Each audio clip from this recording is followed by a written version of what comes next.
বাসায় আজকে বাসা ভাড়া কেন দিতে পারি না? আজকে আমি কেন ভাত খাইতে পারি না? আমি আজকে কেন আমি মামলা চালাইতে পারতাছি না? কেন? এই টাকাগুলো কই? লাউলার কোটি কোটি টাকা, মহানার কোটি কোটি টাকা আমার কি ব্যাংকে ঢুকায় তুই? আমার কি ছাদ লাগে যে বাস দিয়া চলাচল করতে? আমার কি মজা লাগে যে আমি হাইটে হাইটে আমি হাঁড়ি, আমার ভাঙ্গা পাও নিয়া, আমার এই পাওটা ভাঙ্গা লাগছে লিখনে, আমি এটা নিয়ে ঘোরা করে হাঁড়ি। আর আমার ঘরও বা আমার দেশে আমার দুইটা প্রতিবন্ধী বাচ্চা না খায়া রয়েছে, না খায়া রয়েছে, মানুষের দিতে আছে, খাইতে আছে। লাইলাই যদি প্রথমে এই 5টা 6টা মামলা না দিত, আবার লিখনের দিয়ে না দেওয়া হইতো, তাহলে আমার বলার ভবিষ্যতে এরকম অন্ধকার হইতো না।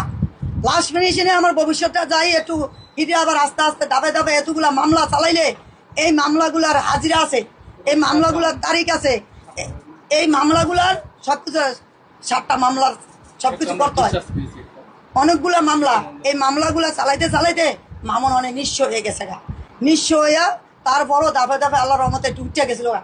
যার উপরে মার হাত আছে, যার মাথার উপরে, যার উপরে প্রতিবন্ধী ভাই বোনেরে খাওয়ায়, একটা প্রতিবন্ধী যার ঘরে দেয় ভিক্ষা করিয়া খায়, আর ওর 3 প্রতিবন্ধী ওই সোশ্যাল মিডিয়াতে যারা যারা আছে সবাই আমার বাড়িতে গেছে, সবাই জানে যে ওর 3টা প্রতিবন্ধী ভাই বোন ও খাওয়াইতেছে। ওর উপরে কি আল্লাহর দয়া নাই? আল্লাহর রহমত নাই? এই টাকা তো, এই টাকা কই? আমার মেয়ে গো বানানো কথা, বানানো ছাড়া, গোছানো ছাড়া ওরা এগুলো বলতে পারে না। বয়স্ক যেগুলা, এগুলার মাথার মধ্যে যে ট্যালেন্ট, ওই ট্যালেন্টটা পিচ্ছি পিচ্ছি পোলা মাইনে নাই। আমনে বয়স্ক লোক, আমনের মাথার মধ্যে যে বুদ্ধি আছে, এর মনে করেন ছোট ছোট পোলামান যারা ক্যামেরা ধরছে তাকেও মাথায় এতগুলা বুদ্ধি নাই, কিন্তু ওই বুদ্ধি খাড়ায়, ওই চাল খাড়াই ওরা কথাগুলা বলে যাতে মামনের ইয়া করতে পারে, মামনের ক্যারিয়ারটা নষ্ট করে দিতে পারে।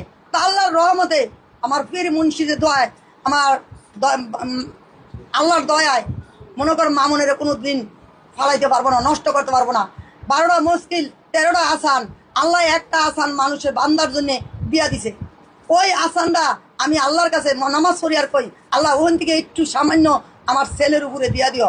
আল্লাহ যে জায়গায় আমার ছেলের কামাই খাই, রুজি খাই, যেগুলো বলতাছে সবগুলা মিথ্যা কথা বলতাছে, বানানো কথাগুলা বলতাছে, বানানো ছাড়া, সাজানো ছাড়া আজকালের যুগে মামলা হয় না।